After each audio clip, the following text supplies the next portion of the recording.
Welcome to 2025. This will be the second live stream.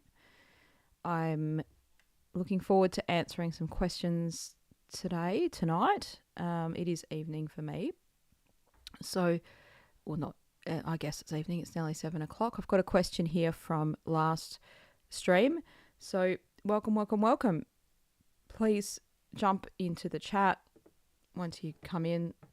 I don't have the kind of technology to have one of these like a little song thing, to let people, like a countdown. I just have to start them. So I'm going to start with answering this question because I have probably more people that watch the stream in post than jump in live. So as always, it takes a while for people to jump in. So you're most welcome. Hope the audio is great. If something's not right, I've turned it up a bit more than it was last time. So if you can't hear me or you need louder, just please let me know. I'd be happy to oblige and turn it up or down if needed. So we've got a little question here. I'm just going to make sure I can read my own question. This is from last week's stream, and let me just make sure that this is working properly. So the purpose of tonight's stream, or today's stream, if you're in the US, it'll be today, is to answer your questions live. And hopefully what's great about the live is we can have a bit of a back and forward, in the chat if needed. That's kind of cool. So I'm just going to check this is working. It should be fine.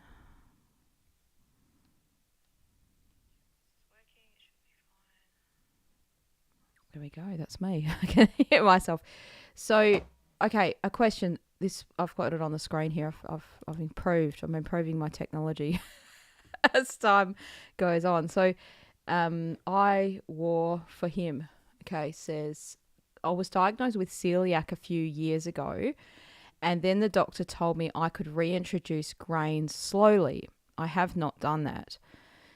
But would eating warm foods, assuming because like the last stream we were talking about warm, cooked and moist, so that those three kinds of things, the warm foods diet, help my digestion issues to turn around. I ate half an organic apple the other day thinking I was making a better choice, and I woke up in pain. I'm so glad to hear that fruits are not necessary, but applesauce unsweetened works. So, yeah, look, the great thing about Chinese medicine, dietetics, diet therapy, is when you are specific with what you do, you will get specific responses back. So, like if you eat 5 different new things, you won't know what's caused the problem, what's caused the upset. So, and some people are just not aware of what their body is telling them, what the symptom that they're getting symptoms or things like that. They just sort of soldier on through with that sort of stuff. So it's great that you're aware. That's really, really great. Hi, Lisa Olivia. Hope you're well. I am well. I'm very well, and it's great to see you back again in the chat. And if you have a question, feel free to ask it. So. So what happens when you eat warm, cooked and moist foods is you're putting your body into a state that, one, it likes that state. It's got more of a chance to heal itself. So I can't say that it could reverse your celiacs by any means at all. But in Chinese medicine, we don't sort of adhere to the idea that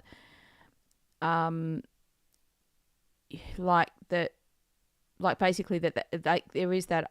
Okay, so I can't say for celiacs it's a new disease name, but that concept that you'd have that inflammation that you're those foods are irritant to you.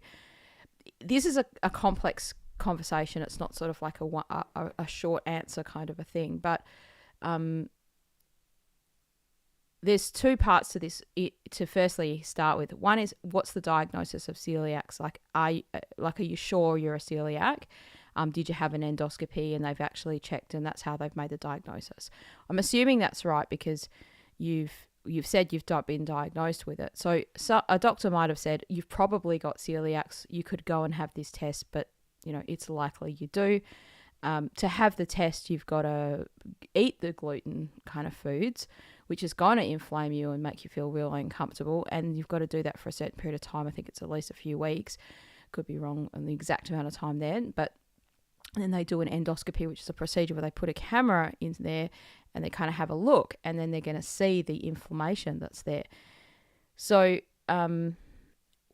pretty much the treatment for celiacs is not having gluten, like not having things that contain gluten, because that would irritate it. So there are people that are gluten sensitive, or they call themselves gluten intolerant, or things like that. And like most people do better without gluten because it is an irritant food, right? There's some foods that are irritant foods. And again, everyone's born with a different robustity, a constitution of their digestive system. So you might be able to tolerate more irritant kind of foods than other people. So you could try that and you would see what happens. I mean, you have to weigh up two things. If you how desperate are you to have grains? You don't need them. You don't need them for living. You can live on meat and vegetables or just meat even. You can survive and thrive on those foods without grains. Now, I understand that food is also a source of joy for some people and a source of nourishment in a mental way. So you might be just, I really wish I could have bread or some porridge or something like that, or pasta or something like that. So if you have to ask yourself why you really want to have that food. Like, do you need to have that? Or everyone's going to do better on a warm, cooked and moist diet. Meats have the highest amount of yang, and when you're in that kind of yang tonification mode, which this is one of the reasons why I've been thinking about with like a carnivore diet, why it's so many people report it being healing, like repairing. Because one is bone broth, which is the collagen part of, and that's within meat, is really super repairing to your gut. So you could go on to like an elimination or a repairing kind of diet, and then you might not do as badly on those foods as you were before that diet, which means your gut lining, your intestine lining is repaired a bit. But then if you keep on eating it, it probably will cause you irritation. So that's part of it. All right, great. We've got some great questions here. Now, we're going to test my skill here with being able to, I hope I don't delete myself here. I'm going to...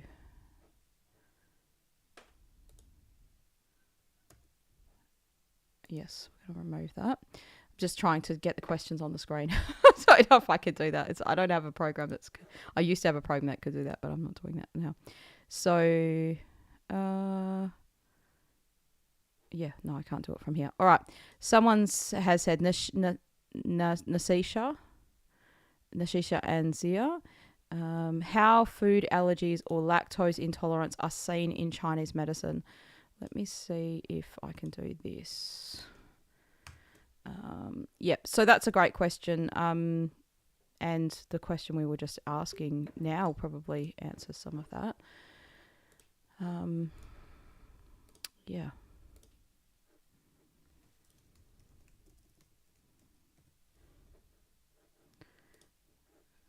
just going to put the question on the screen. This is like the slowest way to do this thing. Anyway, we'll see if it works. Okay, put it in. Here we go. Make it big. There we go. Boom! I've done it. I've done it for free without paying for a $500 program that will do that for you with one click. Anyway, so food allergies so something that I've been thinking about quite a lot lately is like, okay, these ideal foods and things that Chinese medicine says have this, have that, and grains is one of those foods. We have slowly over the course of history adulterated our food a lot. Like a lot. Like as in adulterated, I mean genetic modification, genetic engineering, spraying pesticides and herbicides and all those kinds of things on there. And even if something's certified organic, I was speaking to someone who works in Australia for the grain board. Like they have a board for grain. And she said that even if it's certified organic, that has nothing to do with the genetic modification. It can be a genetically modified seed, but it'll still be certified organic. So you, as a consumer that's just trying to do the right thing, you go to the shops and you're buying these things and you think, oh, certified organic, great. Well, it doesn't necessarily mean that, that seed isn't genetically modified. So,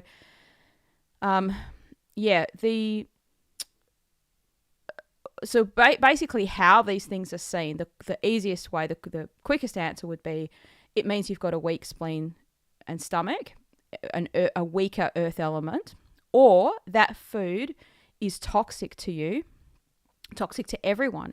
It's a toxic food. And anyone eating that, it would overwhelm their spleen and stomach. So what happens when you get an allergy or an allergic response, sometimes you'll get the wanting to push that thing out of your body, right? You'll get like nausea, vomiting, this kind of stuff. Like some people have that, like especially with lactose intolerance, they get gut pain, cramping, things like that, bloating.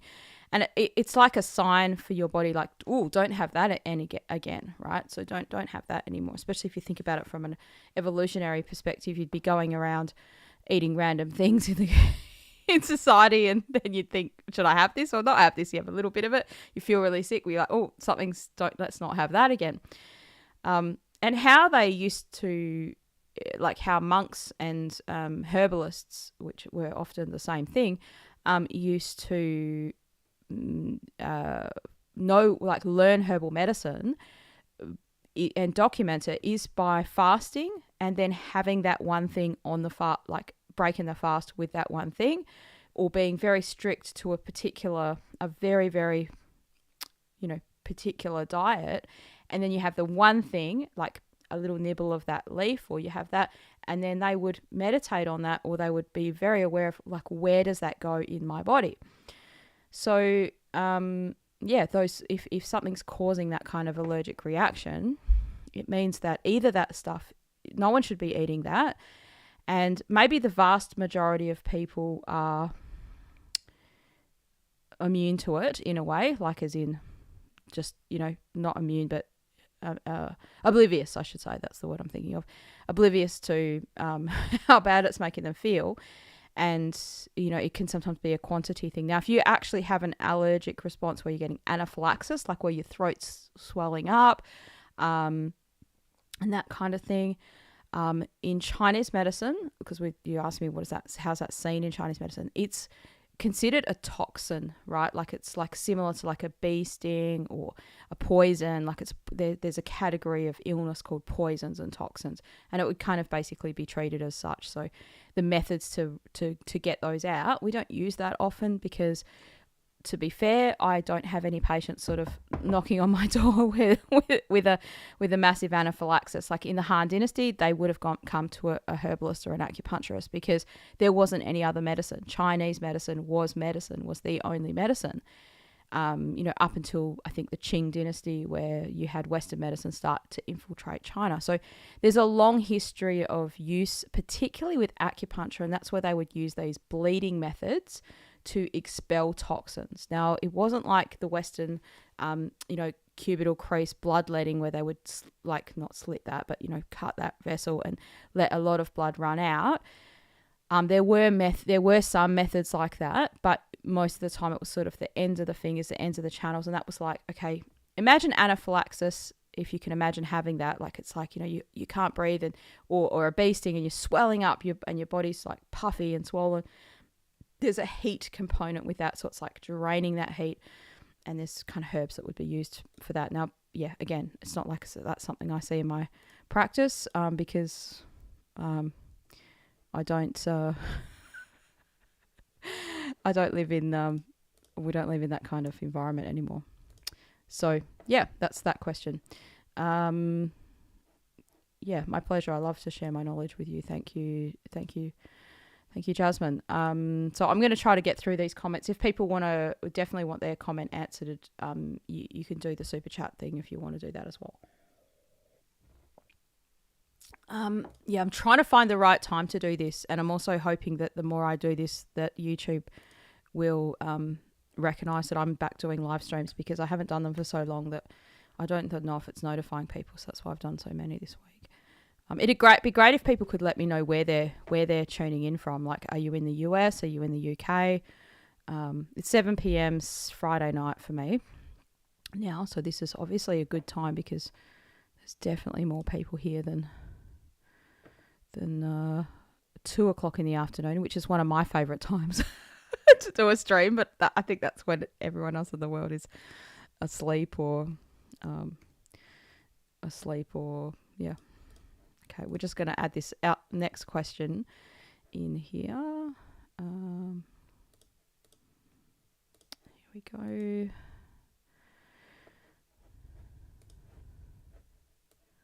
All right, so let's have a look. Don't spying.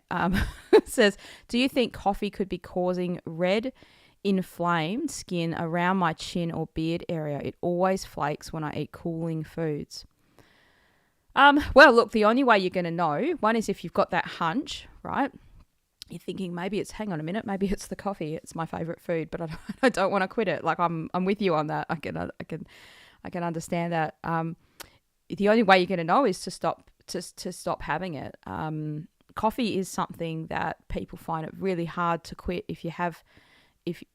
because you get headaches day one of quitting it, especially if you have a lot of coffee, and even if you're sensitive to caffeine and you have 2 or 3 coffees. So I can give you, if you want, I'll give you my remedy of how you can quit the coffee with no headaches. In a day or 2 days. Like, probably take you 3 days to get completely off it, and you won't have any headaches if you do this properly. Give it a try. I think give it a try. Now, what does coffee do in Chinese medicine? So it's 2 things. It's a bean. All beans are purgative, so they tend to actually flush stuff out. Like, as in, if you drink enough coffee, you'll get diarrhea. It's a diuretic. It's going to make you urinate more and have definitely looser or loose stools if you have, the more you have of it or the more sensitive you are to it. So because it's a bean, all beans do have that nature of inflaming you. Beans in Chinese medicine are purgative. They're downward draining. They are used to get toxins out of the body. But when you have them all the time, they're going to irritate, not just coffee, just all beans. They're going to irritate your gut lining. And that's through a thing called lectins. And you probably have seen that guy, Dr. Gundry. You know, I'm not a proponent of his shit and whatever specifically, but as in his program, but he's on the money with the lectins, right? The lectins are a small part of a bean that are in there to make sure that when a cow, this is the example, okay? If a cow eats an apple, its various 2 stomachs aren't affected by that, by the toxin part of the seed. So we're talking about the seed of the apple, and that's the same. Lectins are in seeds, they're in beans, they're in some nuts.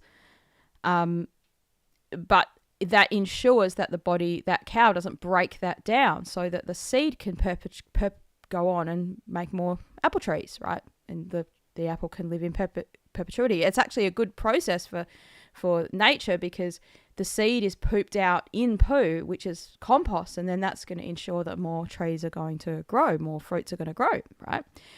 Now, human beings, we don't have that kind of stomach. Ruminant animals have 2 stomachs, and the way that they digest the food is different to humans. So those seeds and beans are somewhat irritant to us. Now, that's how it's a purgative. A purgative means you're going to vomit it out or poop it out or get it out.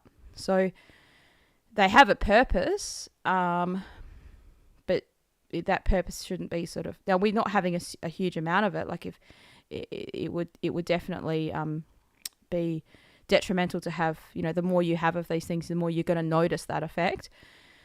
So, yeah, I think there's a possibility. So basically coffee is going to cause inflammation. And if there's inflammation, then that's that could be showing up on your skin. Now, your skin in Chinese medicine belongs to the metal element. I'm assuming you're a male with a beard, because I'm just assuming it could be a lady with a beard. These days, anything's possible. But yeah, around the hair follicles, right? There might be something happening there where more oily skin is going on, and then that's sort of making it really really irritant in that, irritating there. It's irritating you more. So you've got the pre-existing irritation, and then why is it just showing up on your skin, on your beard? Because, possibly that. So yeah, like this is where, if you didn't have that irritation, maybe it wouldn't matter what you do with your skin there, but maybe, the way you clean it or what you're using might be also causing some irritation there, that kind of stuff. You say it always flakes when you eat cooling foods, right? Yeah. So that's in Chinese medicine, because that's the channel we're on. That's what we're talking about. That is kind of like cooling foods take more energy to digest. So if your body's super healthy and strong, it can tolerate some cooling foods and nothing will happen. But if it's weaker, or the weaker it is, the less it can tolerate some of those kinds of cooling foods, and people feel not great from it. So yeah. Warm, cooked and moist. There's no easier way to kind of think about Chinese diet therapy than that. All right, cool. We've got heaps of chats here, heaps of questions. Awesome. So lots of people from the UK. So that's awesome. That's really great. Because, so this is obviously a good time for people in the UK. Must be cold over there now, right? It's winter time. I heard that your winter was like super freezing. My mum went to the UK this year recently for something like in November, and she got really sick from the cold, like because she just wasn't used to it. Like, because she's come from Australia and she didn't bring enough jackets and stuff like that with her. And like she's like, oh, it's so cold. It's so like the snow and everything is so freezing.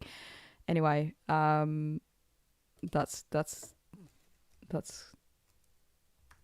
life, isn't it? Right, for you guys. It's the same as when people from the UK come here and to Australia, and they're like, oh my God, how do you like? Yeah, today was cooler, but yesterday was 40 degrees Celsius. So, it was hot and it was really, really dry.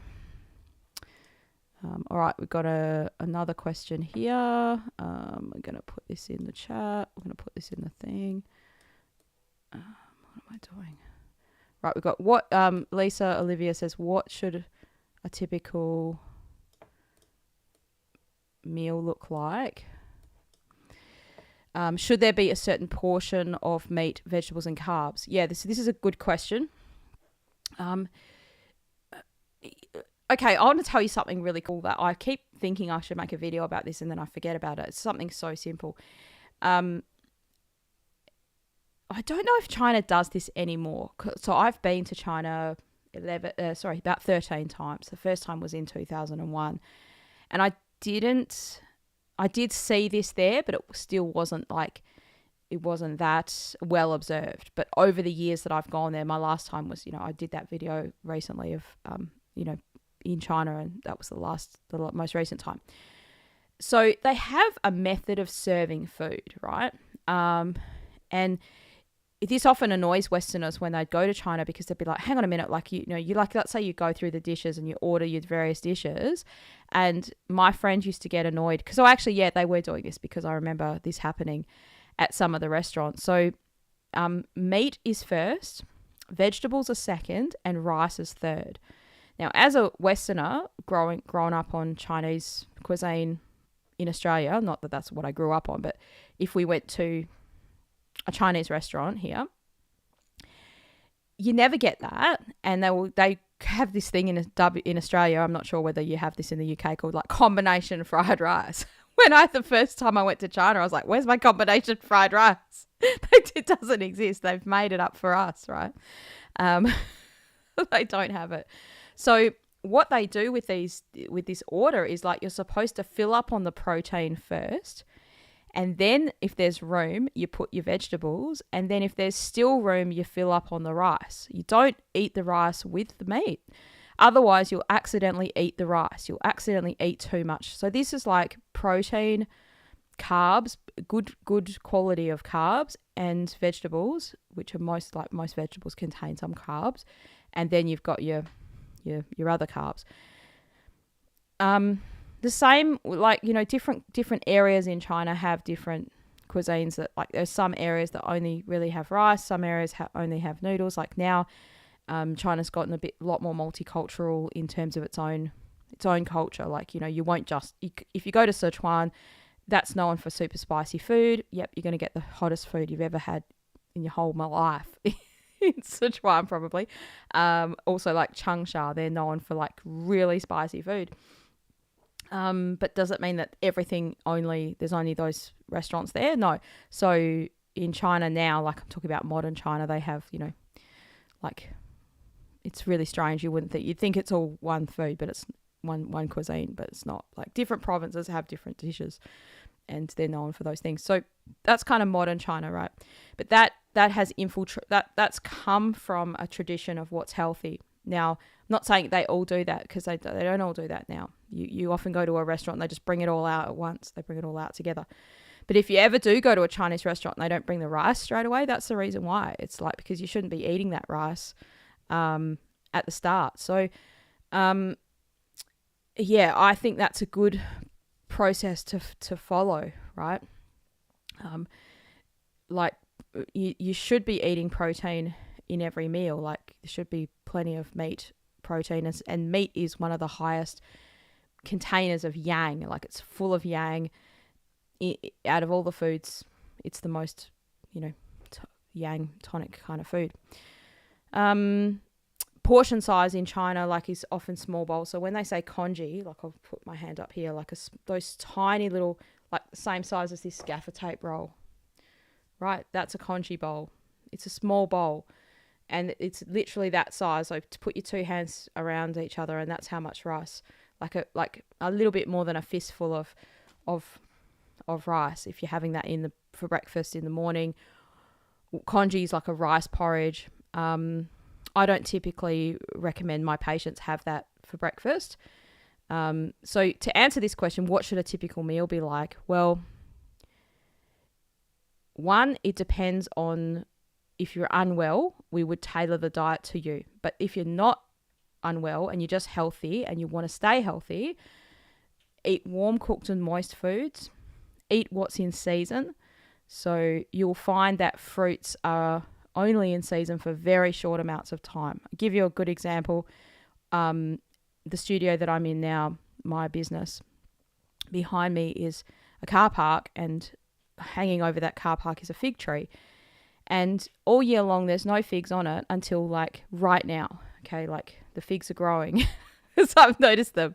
And they will be ripe and in season for about 2 weeks. And then the whole year, there's no figs. So it's not right to eat those foods, technically, if you want to be technical about it, unless they're in season. So that tells us that fruits are really a very sometimes food.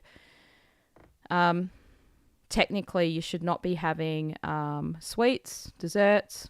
That's all, a Western like add on, right? As little as you can, having to cover your meal with sauces and creamy things, and like, not that cream's bad, but just you're covering over the natural flavors of the food with other things. Like, that goes towards what we call a clear, bland diet. So yeah, the majority, like, if we had to do it in portions, I'd say I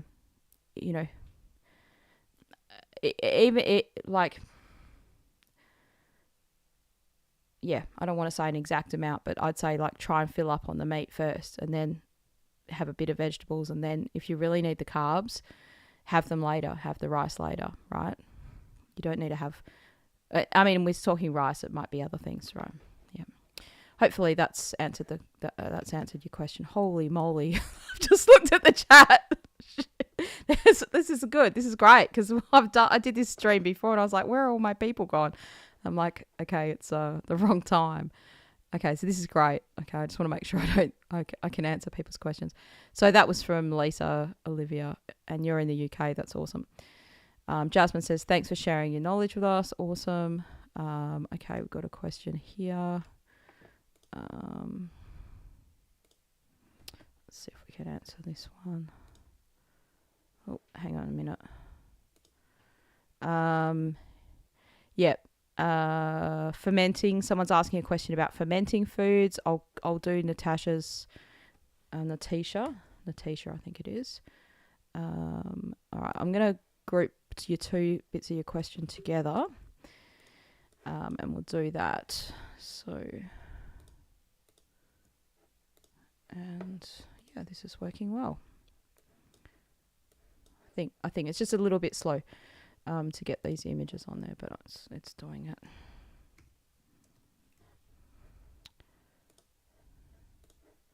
So I hope everyone's doing well and you've had a good start to the new year. It kind of I haven't read this question yet properly, but hopefully I can answer it.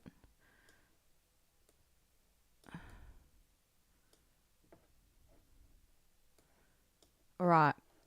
So this is from Nasisha. I'm sorry if I'm pronouncing your name wrong. Okay, I'm not great at pronunciation of some names. My daughter had her periods at the age of 9. That was 2 years ago. Wow. I believe the first signs of puberty were at the age of 7. Can I just ask where in the world you are? Like, just are you in the US, UK, another country? I'm assuming it's a Western country like that.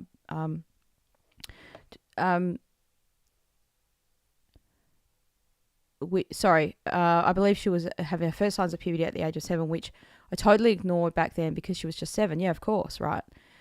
How does TCM see precocious? See like puberty? Is that what you mean? I think that's what you probably mean. And then the second part of the question is, puberty. How does TCM see puberty? How can we help such kids to reach their full height potential? Is that a different question? The full height, you mean like because there's some stunted growth there, maybe? Yeah. Okay. So that's obviously a very early onset of puberty, and it's a trend that we're seeing in the world, and that's why I was asking where you're from.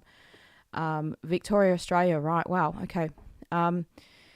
Because it's you kind of think where is that coming from? Like environmental toxins or food toxins? Like where are those extra hormones coming from to bring on the puberty so early, right? So yeah, like this is probably one of the dangers with all these packets. Okay.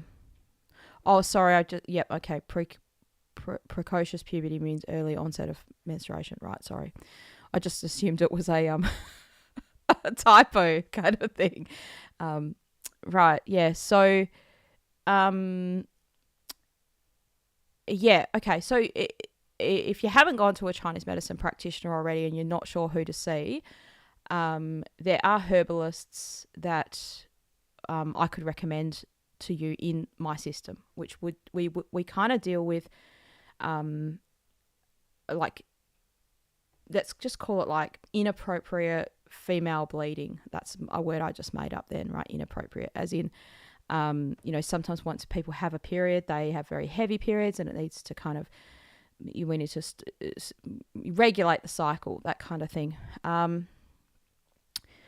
So the first thing is to think about, like, are there there must be some kind of hormonal influences happening to cause that to happen. Now I want to obviously keep this answer to Chinese medicine because that's why you've come on here, because you've probably gone down those roads already. But part of Chinese medicine thinks about the cause. Like if the cause is still there, and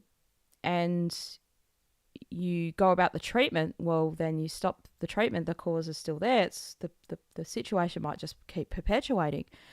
For instance, if it's coming from food, things like that, right? Like hormone jacked up foods. So it's obviously I can't give individual advice on this channel, right? So I think people know that, like, I'm not your doctor, and so this is the disclaimer kind of coming out here. But I'll do my best to kind of answer how Chinese medicine would kind of go about this. Yeah. So what we would do is look for the disharmony that's there and then treat that disharmony. Now that sounds simpler than it is, but it is kind of like that. So there could be a few different individual reasons why that's happening for people. It's not sort of like one reason, but yeah, the big thing would be to sort of think about I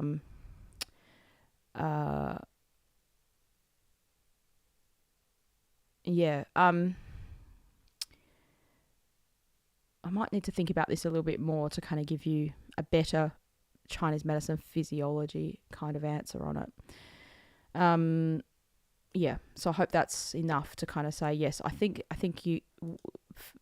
that so she's already had a cycle, let's say, for 2 years. I don't know whether it would be stopping the cycle now. The cycle's probably established and it'll probably just continue, but it'd be worth making sure that there's no heavy periods, like signs of endometriosis, things like that, like painful periods, this kind, like making sure things are regular and stuff like that.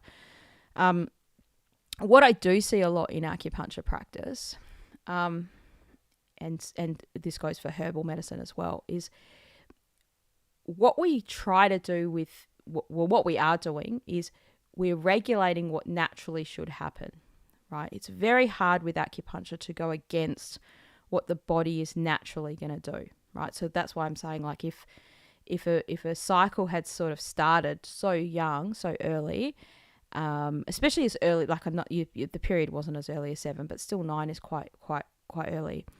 Then it'd probably, like, if you started doing acupuncture and you kind of addressed the pattern of disharmony that was there, it may just stop and then restart at a later time in life. Versus once it's already started, like if you started at 9 and now you're 10, you're 11. Like 11 is a common time for girls to get the onset of their cycle.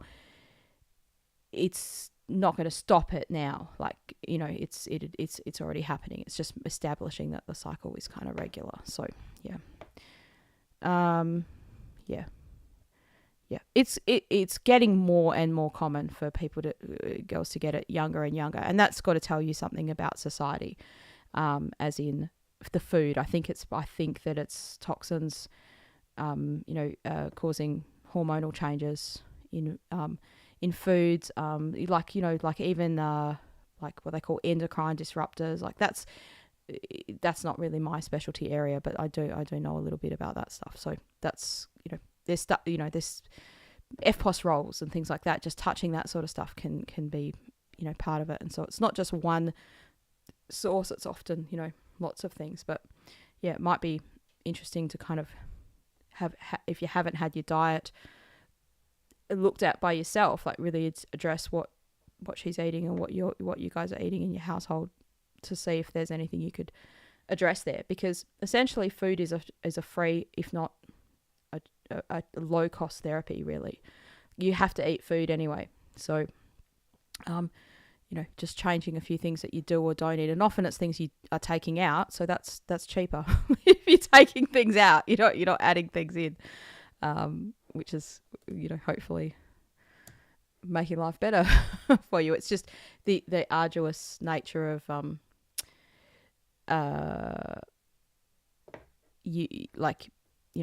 dealing with not being able to eat the delicious foods that you love sometimes, right, in those cases.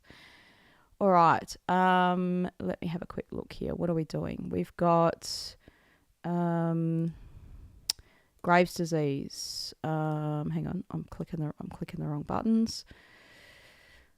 Jasmine from the UK. Cool. All right, I'm going to put this question. I'm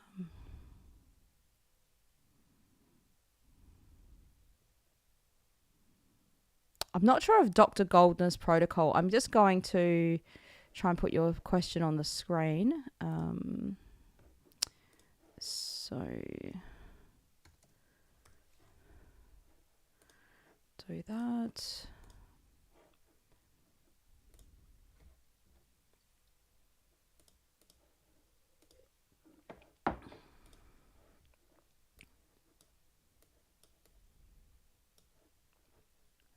All right, Jasmine says, I was recently diagnosed with Graves' disease and found that people were doing smoothies, Dr. Goldner's protocol, to heal. Sorry, I'm clicking the wrong things. I can't read properly. To heal autoimmune diseases. What's your take? I know warm cooked foods are TCM recommended. Yeah. Look, I really, really, really, really, really have never found, like in Chinese medicine, there's no benefit to smoothies, or it's very minimal. Okay. One is you can actually consume more nutrients than your body needs. And that's one, apart from the raw food aspect of it being there. And that's, it's a Western concept to think that more is better. Okay. Like if apples are good for me and this is an apple and it takes me ages to eat that apple. But if I put that into a processor or a blender and I can make the juice, wouldn't that be better? No. I mean, I'm not talking about apple juice out of the fridge like a processed apple juice. I'm saying you actually are just even like kale, whatever it is, the smoothies.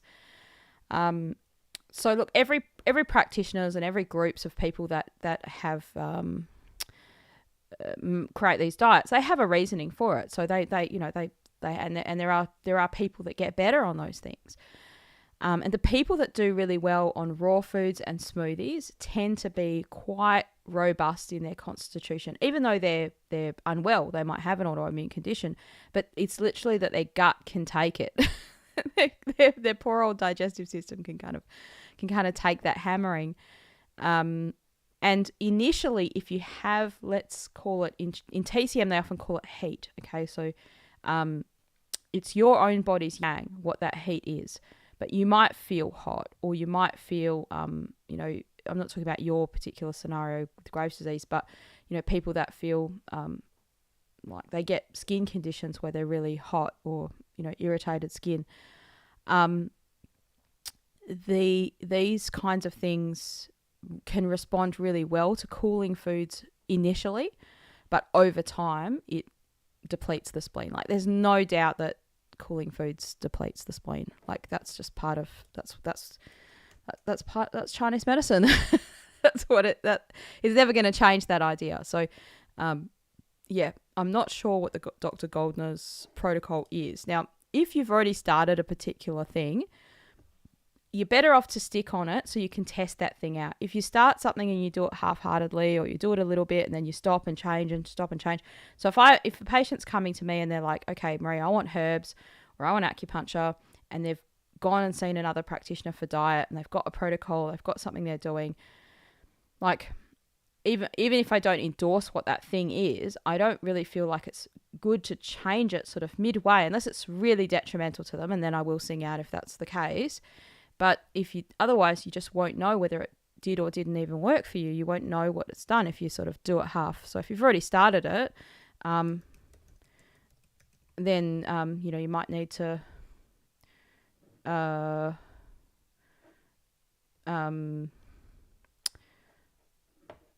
you might need to continue on to know what it's doing. But the signs of having too much raw stuff is usually the signs that we see in spleen qi deficiency: loose bowels, maybe cramping, certainly frequently going to the toilet, that kind of stuff. So if people have already a lot of heat in that area, then they might find, oh, my bowels are actually working normal because they had constipation to begin with. It's not really treating it, actually. It's just kind of, again, it's that pseudo effect. It kind of feels good at the start, and then it generally over time isn't really great.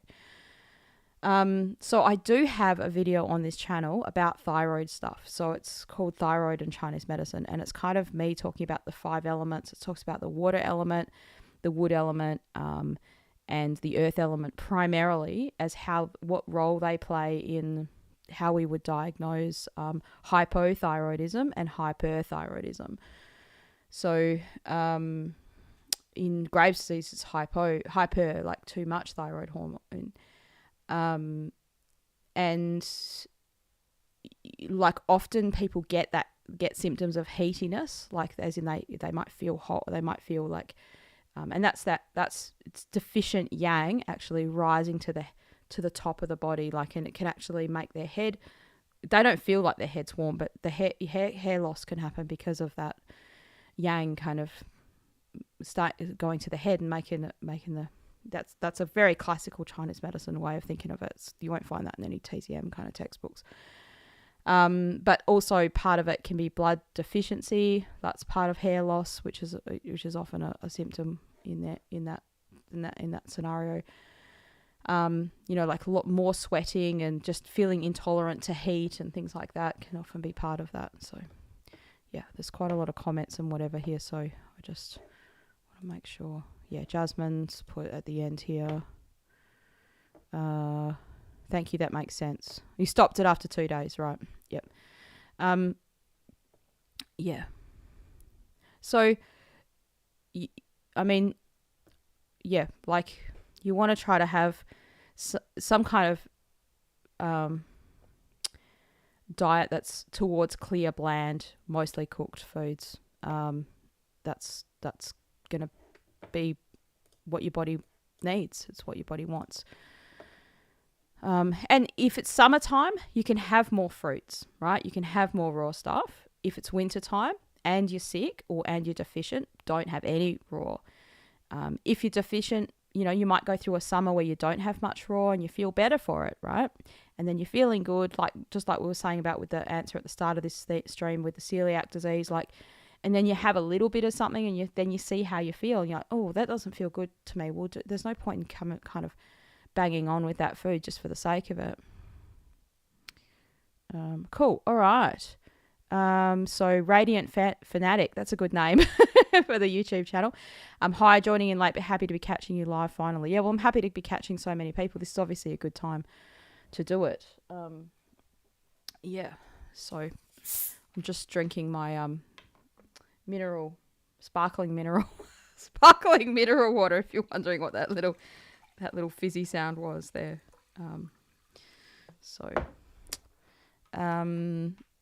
Right, so we've got another question. Yeah, coffee is really drying for your skin, because we were talking about coffee before, and that's true. Yeah, it definitely is. It's a purgative, right? So what coffee's good for is if you need to purge something out of you. That's what it does. Yep. All right. So Vitality Fairy. What a great name. What a great name. Love it. Okay, we're going to answer that question. Hang on a minute. What do I do here? Copy and paste it. Right. So Vitality Fairy's from Manchester, UK. Just going to delete this.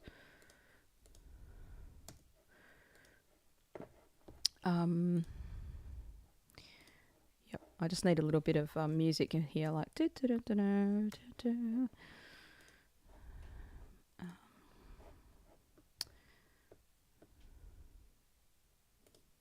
Vitality Fairy. All right, so we've got this question coming on the screen now.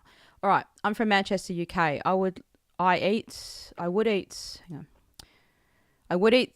some red meat, but I've been told that I have low stomach acid, being blood type A. Would you agree? Do you think the blood type diet is effective? Well, I'm blood type A and I've just started the carnivore diet and I feel amazing. So I don't think the blood type, no.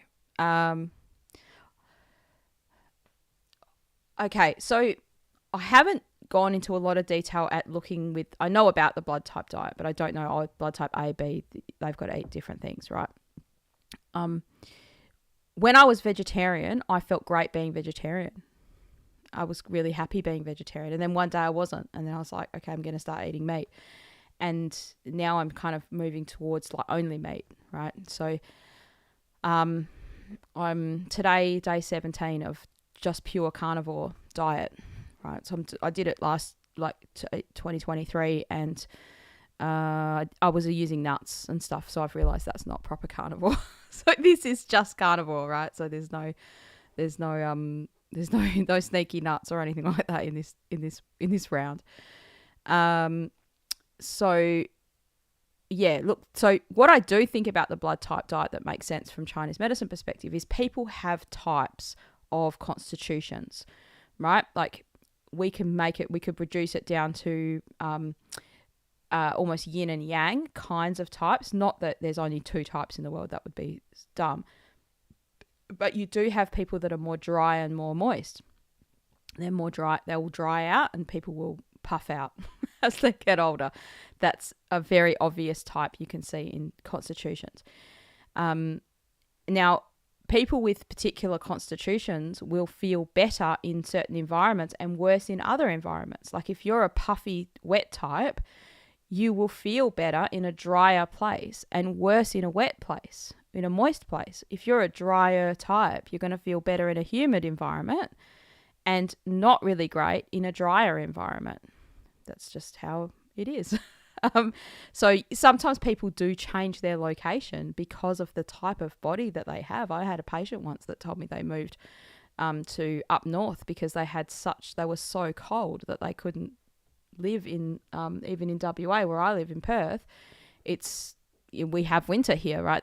They wanted to live in a place where it was warm all the time.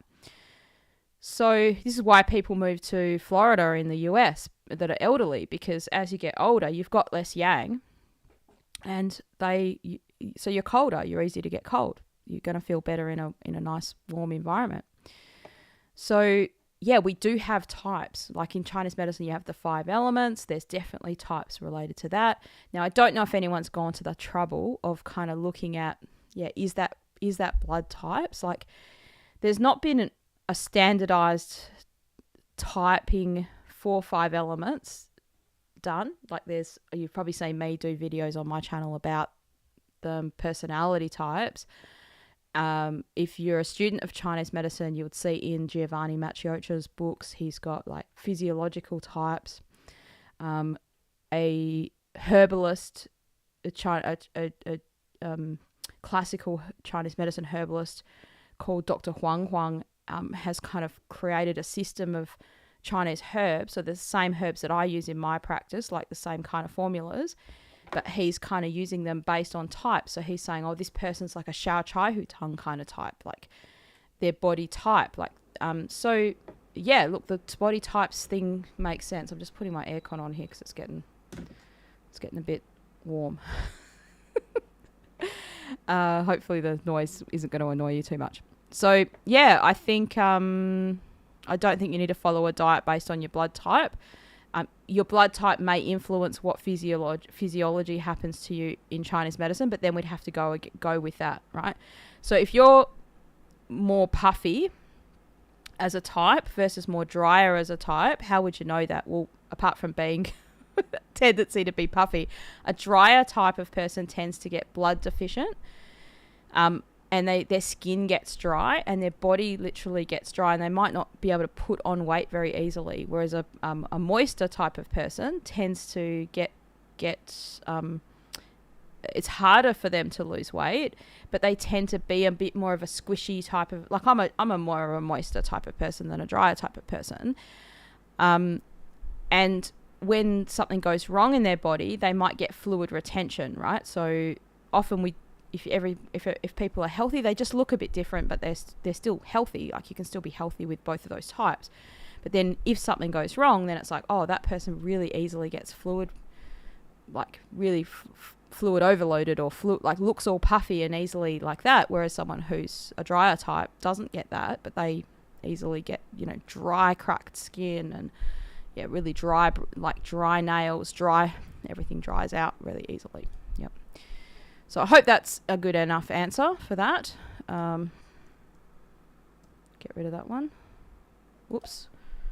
I nearly deleted myself from the stream. We don't want to do that just yet. All right. Yeah, feel free to keep the questions coming. I'll try my best to answer them. Yep, we got some questions about. Yeah, good. You got a little nice question. Radiant, fantastic. New York City. It seems like that's where you're in. And you're asking about fermented foods. And no, I haven't done any videos. I don't think I have done a video about fermented foods. I've mentioned them before, but we can also talk about them in this right now. So let me just grab that thing.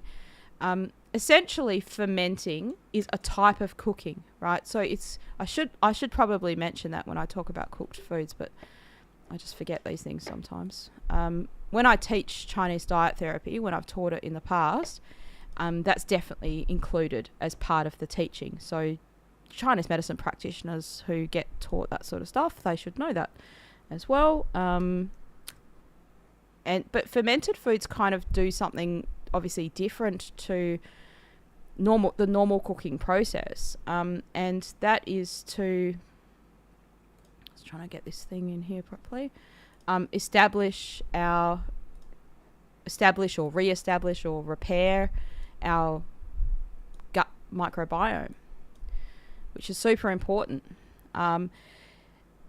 Now, I'm not going to be able to remember who the person was, but I'm pretty sure it was a podcast with Andrew Huberman and an expert on fermented foods and gut microbiome. I'm sure it was on Andrew Huberman's podcast, and that was one of the best that I've ever heard about this. So, yeah, well, let's answer your question. So, Radiant Fantastic says, I'm super curious how fermented foods fits into the warm, moist, and cooked category because all my ferments and I eat them. All my foods are fermented and I eat them cold. Yep. So it's a type of cooking, right? It's definitely a type of cooking. So it's not as raw as the normal, as the raw food. So let's think about what are fermented foods like? You have kefir or kaifa, depends on where you come from that they call it that. Sauerkraut, I was thinking what's the one with the cabbage, right? So raw cabbage in Chinese medicine is no, we would never eat raw cabbage. If you ever eaten even cooked cabbage, like cabbage soup? There used to be this super popular diet for people with heart disease in Australia called the cabbage soup diet, and you would eat you would just drink 6 or 8 cups of this cabbage soup. And anyone who's done that diet, I did it once, not because I had a heart disease, because I was just I'm curious about these things, and I try them out. And what happens is you're passing gas no end. You're just a fart machine. That is not good. It's okay to pass gas if there's gas to pass, but not that you're eating a food that's then producing all this gas. That's not great.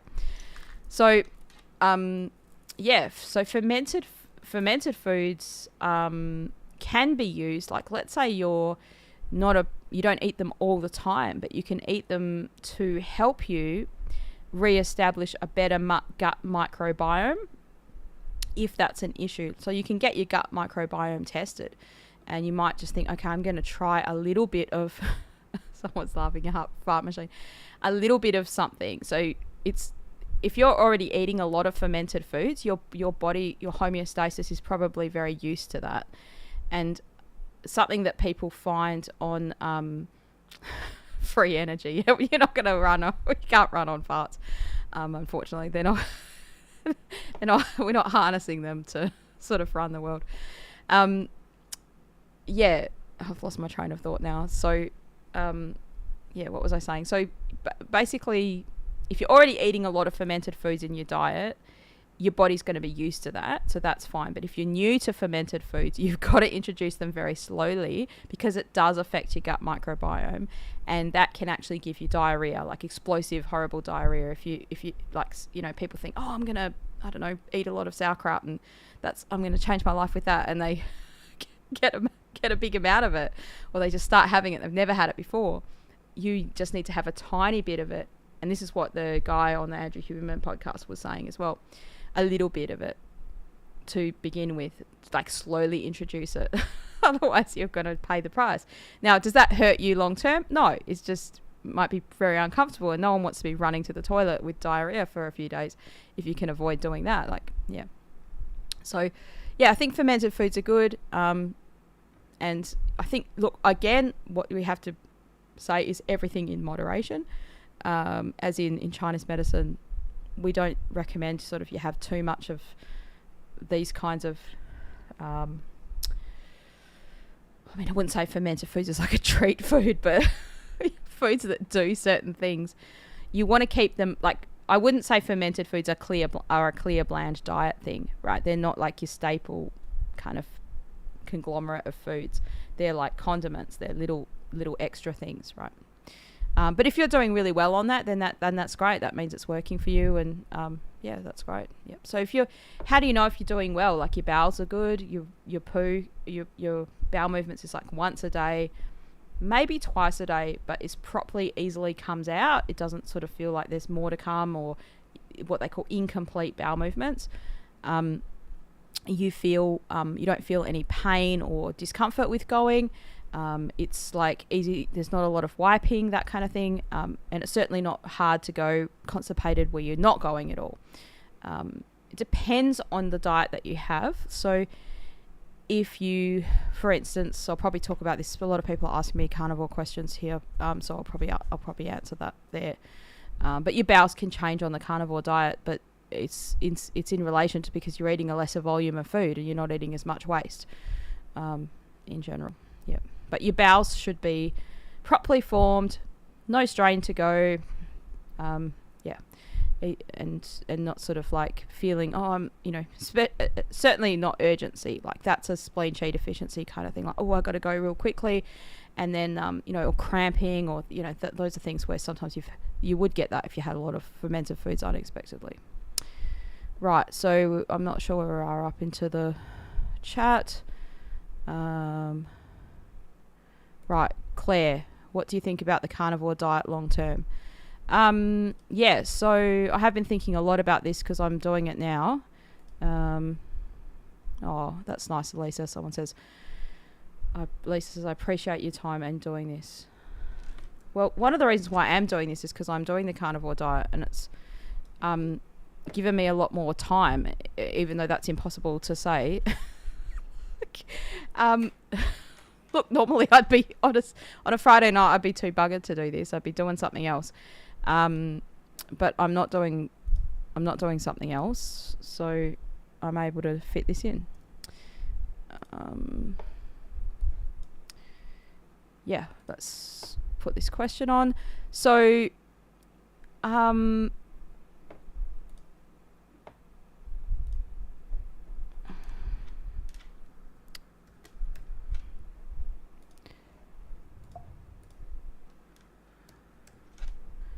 right, up to question 9. Wow, okay. Just got to name these little questions as we make them. Okay, so I definitely think so radiant fence. No, that's not the question. This is the question.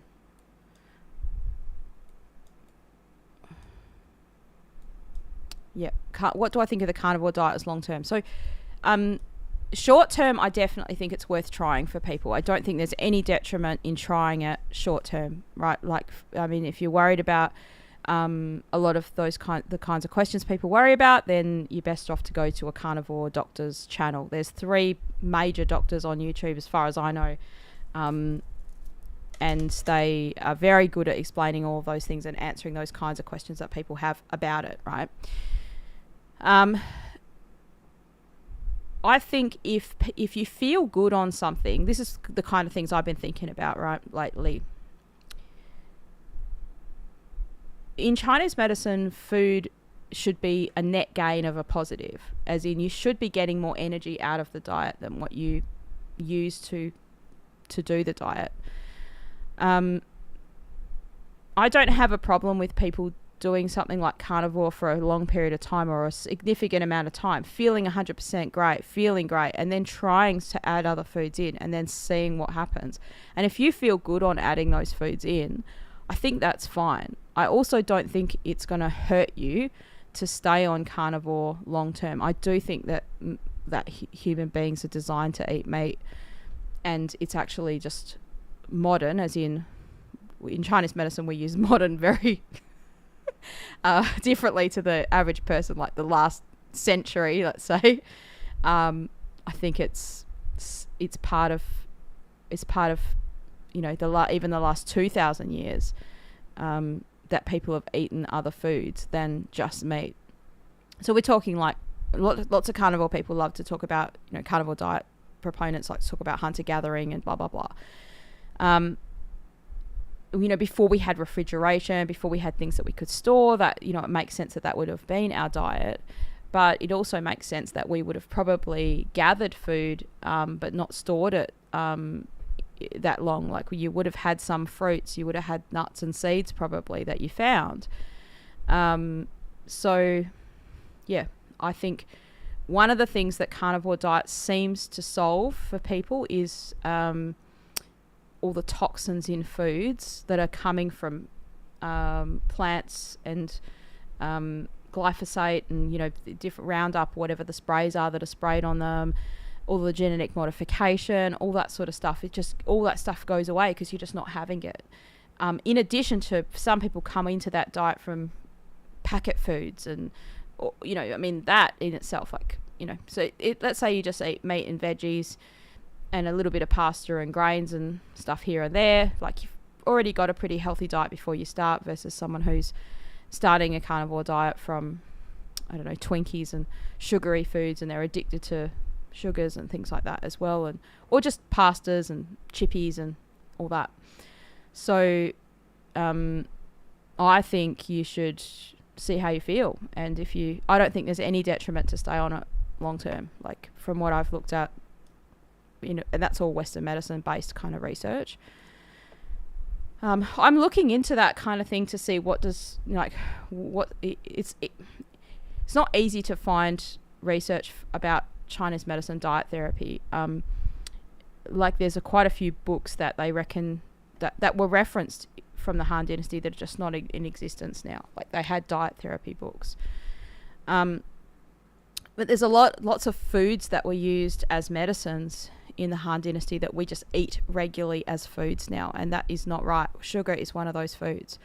So if they were using that as a medicine, they certainly didn't have sugar as a thing in their diet, because you wouldn't prescribe something that people already have access to, that they're already eating. Like, just you wouldn't do that. So yeah, hope that answers the question there. There's a few questions about carnivore as well here, so maybe we'll just group them all together.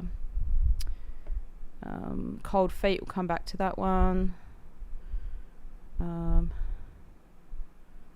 Yeah, so someone's asking about dairy and stuff on carnivore, so I'll just read some of these questions out rather than putting them on there.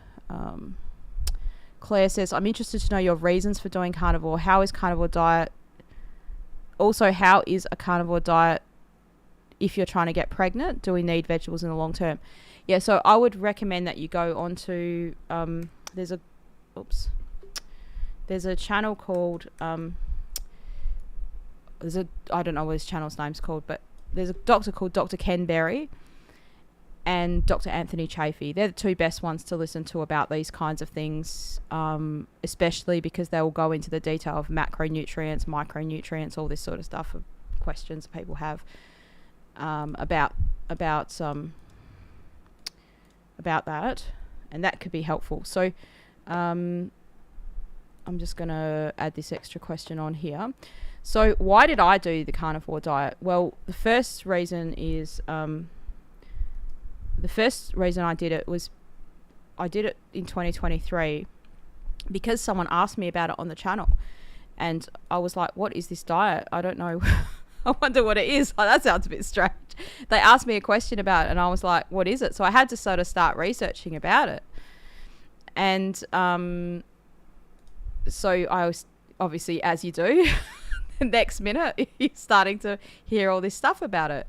And I was like, oh, that sounds really interesting, and it sounds really like it seems to make sense. Now, I was doing a program called 75 Hard, and that's what I've started again this year. Right now, the reason I'm doing the 75 Hard is to just get my mental focus back, like I just call it beast mode, just get in the mode to lose weight for myself, right? I'm definitely overweight, need to lose weight. And this is the 75 hard thing is the only thing I've ever done in my whole life that makes you lose weight. So today's day 17 and I've lost 4.7 kilos already.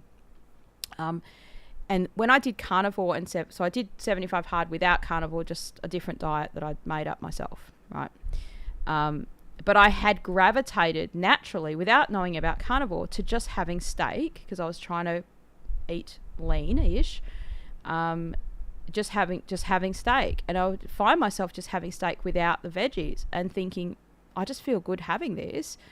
And this would have been back in 2022. And then someone asked me the question about the carnivore on the channel. So I started doing some research about it. And then next thing you know, I'm getting flooded with all these doctors' videos and blah, blah videos of carnivore, right? And you're thinking, okay. So when I did 75 hard in 2022, I thought I'll do it with carnivore so I can test it out.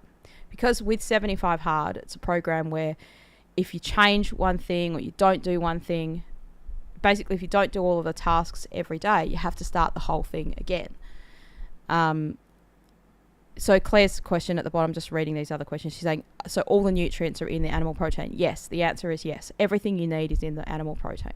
Like I was watching a thing today about something about scurvy, and they're saying even vitamin C is in the meat. You don't need the meat. It's if it's fresh meat. The reason why people got scurvy in the olden days is because they didn't have anything fresh meat. Like it was just, you're living on a boat for 40 days or whatever, and it's all dried stuff. Anyway, I digress. So that's kind of what got me into it. And then when I did it before, I just felt like heaps less pain from exercise, because part of 75 hard is that you have to do 2 workouts a day, 2 45-minute workouts a day, no matter what, every day for 75 days, no rest days, So I'm basically just doing walking and feeling really good. I've got this little treadmill right underneath me on the other side of my desk, my editing desk.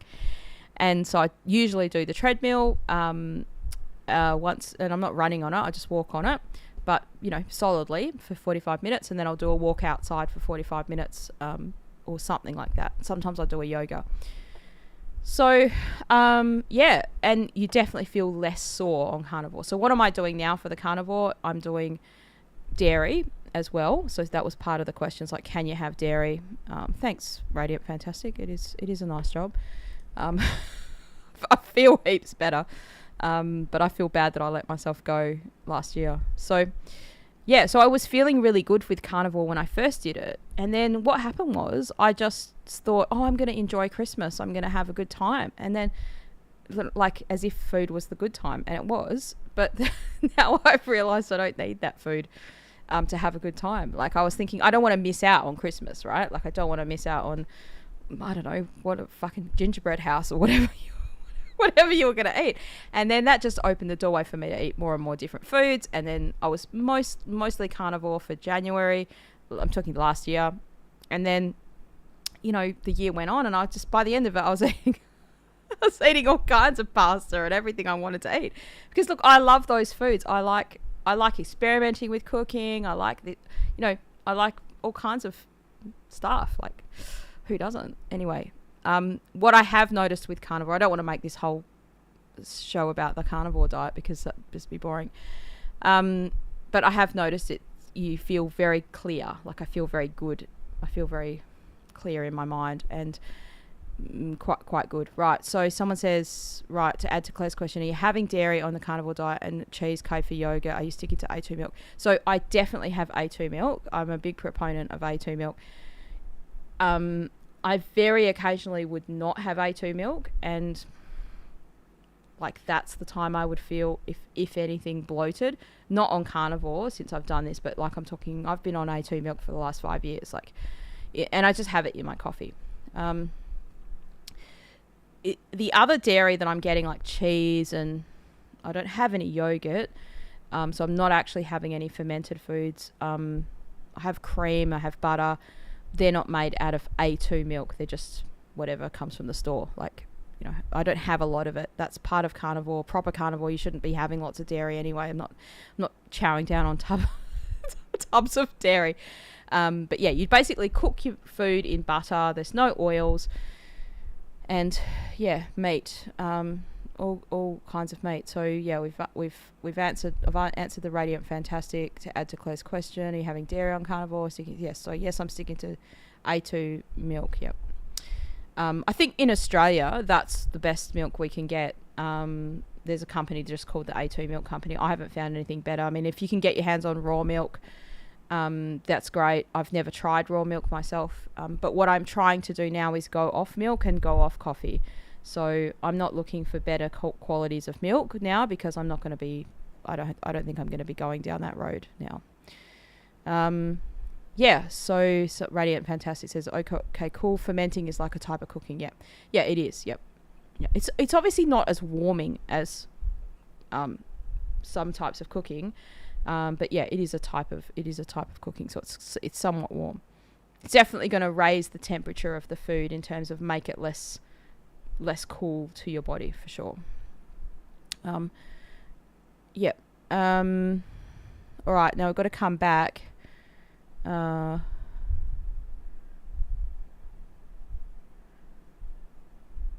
fertility, right? You've asked a question about trying to get pregnant, right?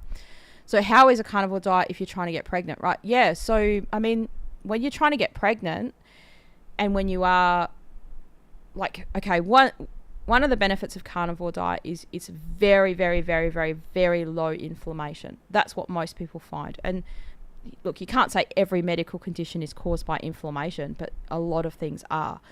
One of the first things that made me interested in carnivore, way before I had the inkling to do it myself, was Jordan Peterson had come back on the scene, and he just looked amazing. And I was like, what? And then he talks about how he's doing carnivore. And his daughter has extreme type of rheumatoid arthritis, and she couldn't have children either. And then after doing a strict type of carnivore, which is a lion diet, was able to reverse or reduce completely, have no pain. And she broke her ankles just from having the pain of her feet so bad. Like, that's how bad her. So you want to look into kind of her story on that. So from a Chinese medicine perspective, a carnivore diet is kind of like the optimal diet to tonify blood, and blood's what you need to get pregnant. Like the majority of fertility scenarios are blood deficiency. Like if the female body has a surplus of blood, that's when it makes a cycle. That's when it makes a uterus lining. If it doesn't have a surplus, it puts that on hold, and you'll get amenorrhea, like no periods. So that's one part of it. Now, that's not the only reason infertility, but there could be other reasons where there's some kind of other inflammation going on, and if carnivore diet kind of reduces that, you don't need the vegetables to like, you basically, all the things you think you're going to get from vegetables, you can get that stuff from meat, and your body synthesizes it out of the meat. It's able to make its stuff out of the meat. That's the idea. If you're going to do a carnivore diet, you need to go and do a bit of research about it yourself. If you just by talking about it now, it's probably going to pop up on your YouTube channel. So that's what happened to me. You're like, suddenly all these things were going on my Facebook every 5 minutes that I didn't ask for. About carnivore groups and all kinds of stuff. Like, I was like, this is mad. Madness. I'm being bombarded with carnivore stuff. So you can kind of work out how you're going to do it and what you're going to do and all that kind of stuff. But yeah, I think it's full of yang and it's full of blood, right? And they're the two things you need to make a baby. So yeah, that's great. All right. Hopefully we've answered that question. This is kind of part of the same thing. To add to Claire's question on the carnivore diet about we've done that one. There was another question about A2 down here somewhere.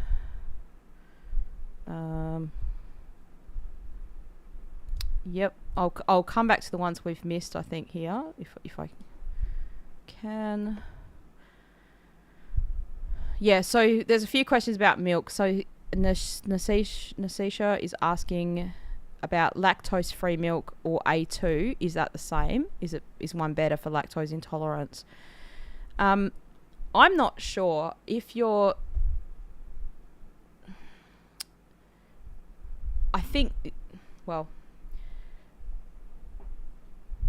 Okay, so this is my take on it, and this is how I kind of view these sort of things. I don't think it's good to use products in your everyday life that are massively adulterated from their natural form if they were originally a natural product. Okay, so for instance, coffee. I'll use that example. Decaf coffee versus regular coffee. The process of decaffeinating is like, putting more chemicals and stuff like that in there. Now, I'm not sure what the process is of getting the lactose out of the milk, but it's kind of like, just don't have the milk, okay? And then you've got to this other problem of like, what about these nut milks? Like, definitely don't have those, because they're full of, unless you're making the nut milk yourself with basically just almonds and water, they're full of all kinds of things, including sugar and stuff like that, right? So Radiant Fantastic says lactose-free milk in the supermarket isn't actually lactose-free. They just add the lactase enzyme into it, right? So I don't know if I'm personally lactose intolerant, but I tried A2 milk. I don't know what made me try it. I just bought some once. I remember buying it in the shop, and I make a lot of coffees, and I made 3 or 4 coffees with this A2 milk. And then I went to the cafe, as I normally do, the same cafe I go to all the time, and I bought a skinny flat white, which is what I normally would have had, right? And I remember feeling cramps and bloated straight away, like after an hour of having it. I was like, oh, this isn't good. And then it twigged to me. I was like, oh, that might be something to do with that A2 milk that I had. So I went home, kept taking my A2 milk, everything was fine. And then was I having these cramps and bloating all the time? Maybe I just might have just been ignoring it. Because sometimes when you have it all the time, it's not as bad. It's a weird thing, right? Your body just gets used to it and stuff, right? But it was like very specifically after this. Yeah. So anyway, I think A2 milk is great. Not endorsed by the A2 milk. They can sponsor the show if they want. But yeah. So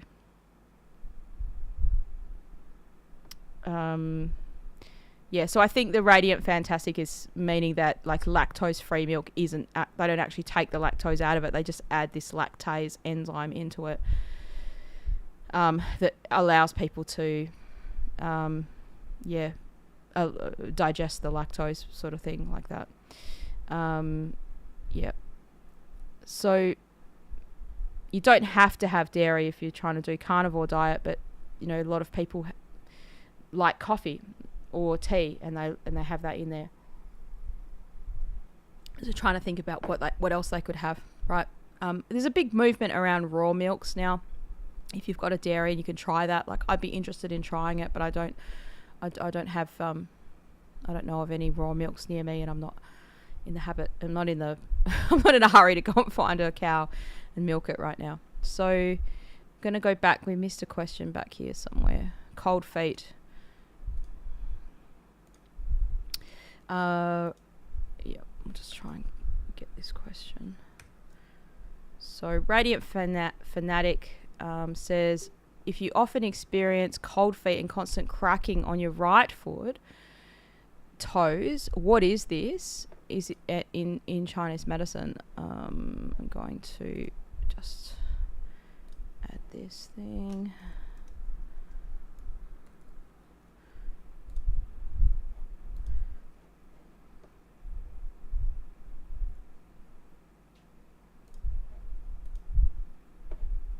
Maybe you can tell us sort of whereabouts on between which toes it is, because that will tell us what channel it is on. Not that that's going to be a massive deal to the answer. So yeah, cold feet that are constantly cracking on your right foot and toes. What is this in TCM? I can't get to the bottom of it, and are fermented foods causing it? Yeah, I don't know if fermented foods could cause it. I don't think they would cause it. I mean, you're the person that is having a lot of fermented foods, right? So how are you, the only way you're going to know is to try and stop having them. I would, if you're having a lot of fermented foods, I would gradually reduce them, the same as gradually introducing them, because it is going to affect how your body's, or maybe when you reintroduce, do them slowly.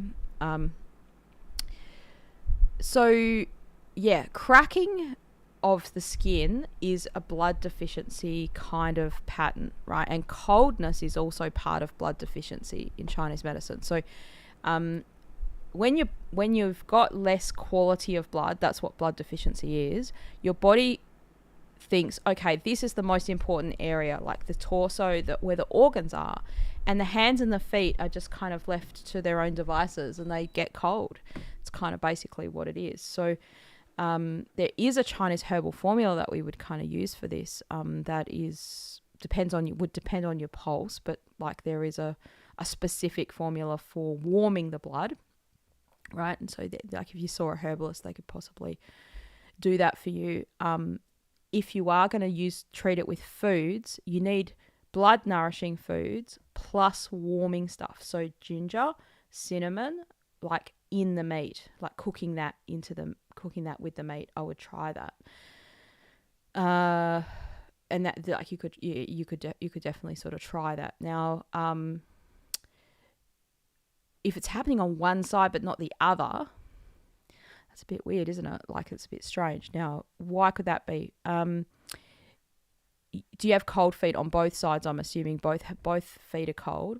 If it's one and not the other, especially cold, one and not the other, it's more likely some kind of channel problem. So you might have that blood deficiency inside, and the only way we'd really know this is from your pulse diagnosis, to give a clear diagnosis, right?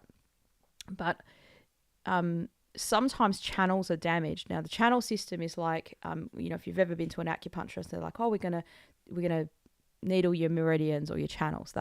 It's the idea that you have circulation through your body in certain areas, and that's the acupuncture kind of system. So you could have had a pre-existing you could have had an injury in the past or something like that that's kind of damaged at that particular channel, or something else on that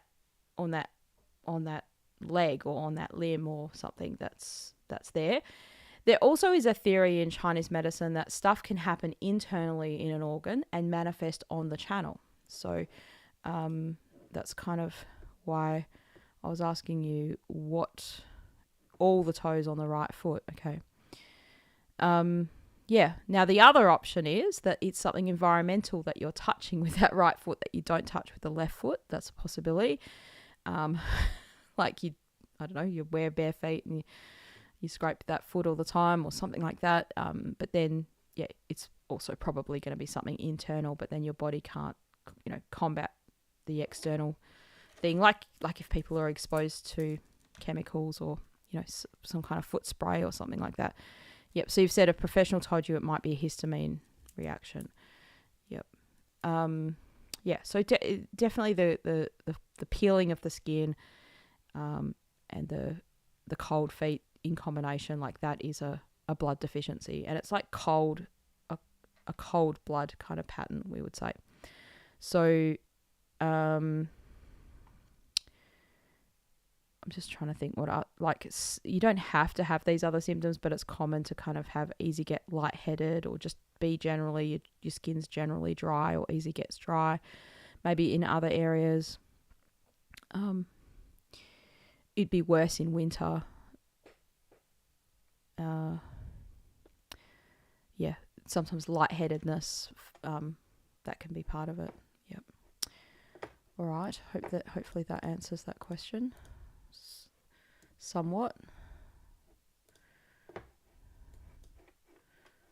Right, have a look through here. So this is obviously a good time to do the stream. Yeah, drive. Oh, sorry. Yep.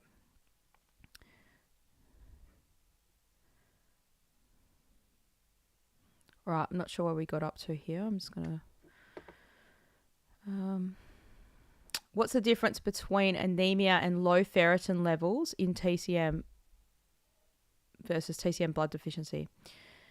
Between anemia, low ferritin levels, and TCM blood deficiency. Well, they can be one in the same.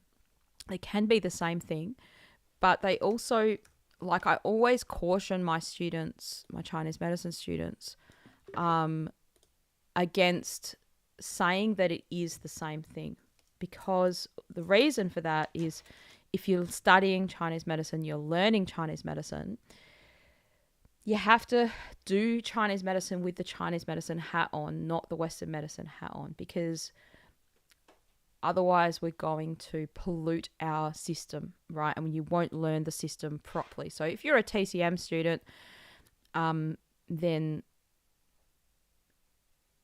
try to do that, right? Try to keep a taste, like, there's no blood results that come into a Chinese medicine blood deficiency because they didn't test the blood back in the Han Dynasty.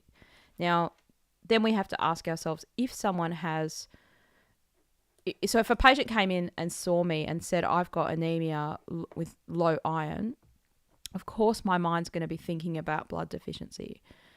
But I need to see the other signs of, that would lead me to ask them those questions.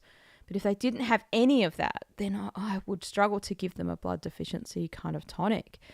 There could be some other reason. Why is their body not able to store the iron? Like, that's a possibility, right? So the blood deficiency symptoms are as such, right? The pulse would have to be deep and like on the deeper, weaker side, let's say, just very roughly. It wouldn't be a massive, big, full pulse, and like, obviously this is not for practitioners, this channel.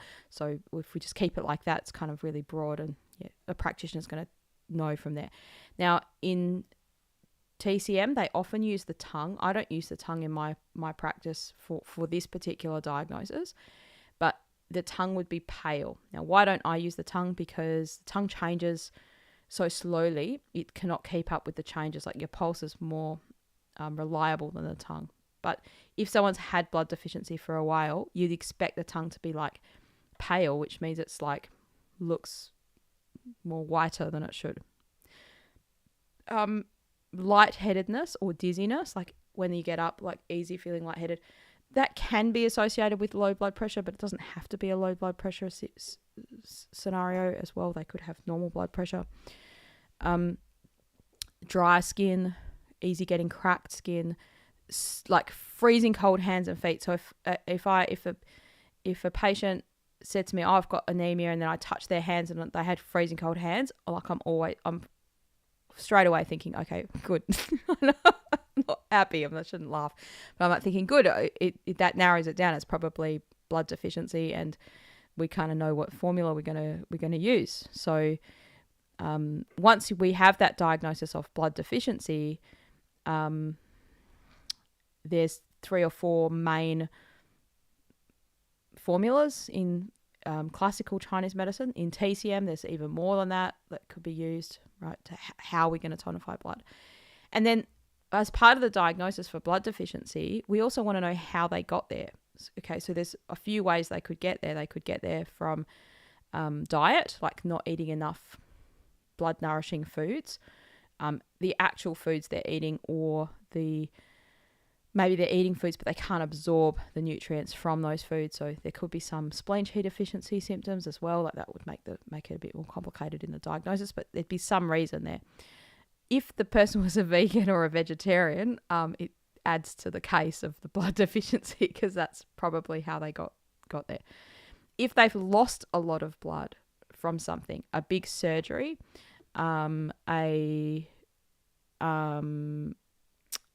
lot of blood loss over time,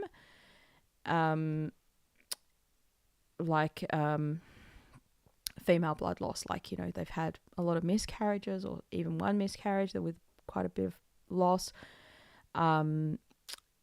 heavy cycles, people that have a menstrual cycle every 2 weeks, so having a heavy period once isn't an issue, but having it regularly, like all the time,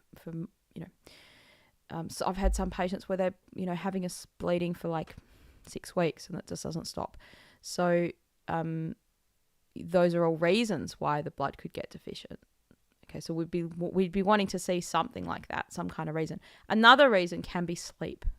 Right? So people could say, no, I don't have any of that, but their sleep is just so bad on a regular basis that they can't nourish blood, because that's how you nourish blood. Is what's one of the ways you make blood is in your sleep, right, at night. Yeah. So, right. This is a great stream. There's lots going on. I can't keep track of the comments here. I'm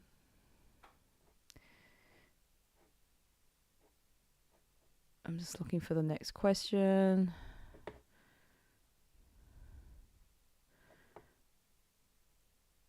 Thanks, guys. People are very appreciative here. Okay, so now I've got a question about coconut oil and stuff like that. I don't think it clogs arteries, but I don't know. I don't know of any research on it. So it's not really a Chinese medicine question.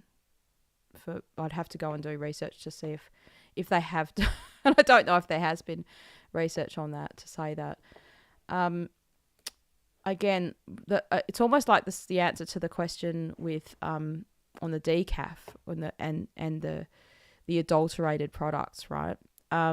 This is what you have to be careful of when you're thinking about what's a healthy diet in Chinese medicine, because new things are going to come all the time, new products, new foods, and so forth, right? So whenever you touch the microphone, whenever you take something that's in a food and then you maximize that out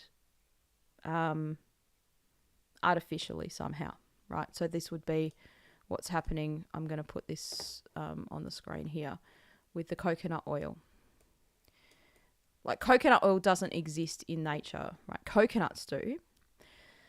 And have you ever tried to eat a coconut by itself, right? It's hard. Like, they're literally hard to open. It's quite a bit of effort in opening a coconut. Same as with coconut water. Like, you are literally wasting all the rest of the coconut to drink that enough water that you'd have to drink.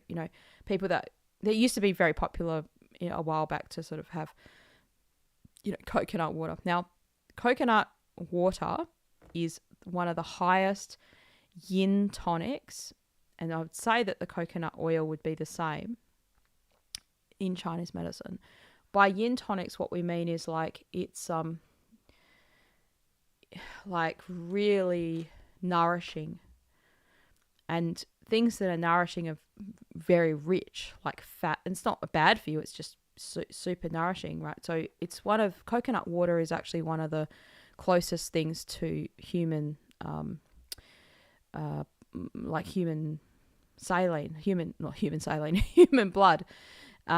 So they have done coconut IV infusions on people. Like, I know that that's happened. I'm not sure how recently, but for dehydration, right? So I'm not suggesting that you go and inject yourself with coconut water or anything like that. Please don't do that.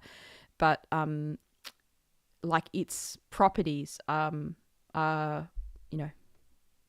similar, very, very, very similar to sort of like saline, right?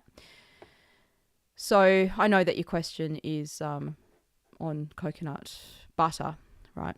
So if it's a matter of what else you would use, because we all have to use something to cook with and as a fat source, yep. So I think out of all the plant fat sources, it's probably the best fat source. Is probably better for you than, definitely obviously better than seed oils, canola oil and all the rest of those things. Is it better than olive oil? I'm not really sure. I think it's probably better because you can heat it. But I would be more inclined to just have butter, natural butter, than coconut oil. If you're a vegan or a vegetarian, and I mean vegetarians can still have butter, but if you're a vegan and you're choosing between other oils, then probably coconut oil is the best way to go about it.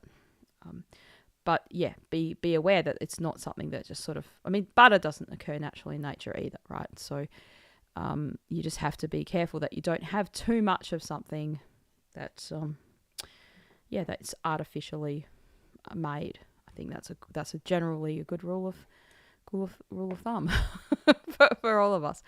So yeah, Radiant Fantastic says, question about coconut oil and coconut butter. Do you have or have you ever used it in cooking? Yeah, I have used it in cooking. And mostly I've used it like melted a little bit, but then sort of like not heated. I'll tell you something really yummy that I've made with coconut. I used to do the paleo diet. I used to kind of stick on that kind of a diet. And something that I really used to love is like it's called paleo chocolate mousse. This is going to, it won't trigger me now because I've been on carnivore long enough. Right? Yeah, tallow. It's at Claire's put, you can cook with tallow. Tallow is heaps better for you. Tallow or butter, definitely all the way, right? I'm a big fan of tallow. So what I used to do, and this is easy and quick, you get your coconut oil and you have to melt it a little bit, or if it's, hot enough, it'll just melt. It'll be liquidy already. You don't have to melt it too much. You get an avocado that's not brown, but pretty ripe, and you just mash that, and you mix it with the coconut oil and either carob powder or cocoa powder, whichever you use, depending on what you're following. So when you do the paleo diet, there's no beans, so you can't have cocoa powder. So you're supposed to have carob, right?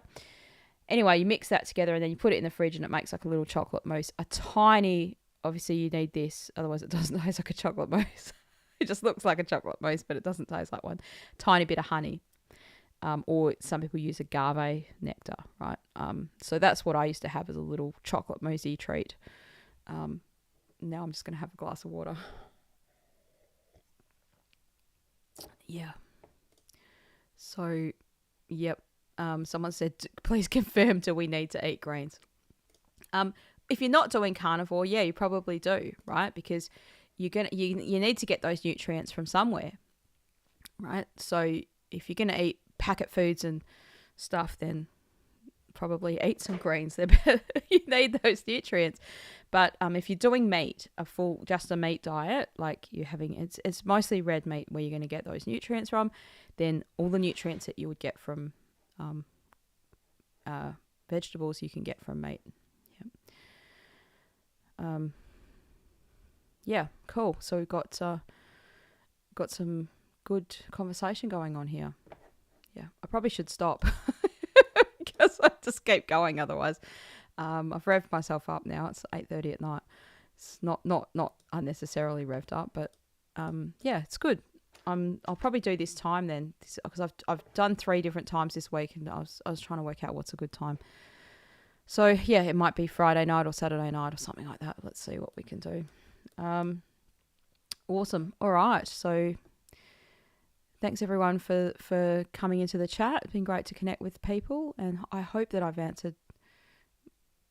I hope I haven't missed someone's important question in all that hijacking the conversation about the carnivore diet.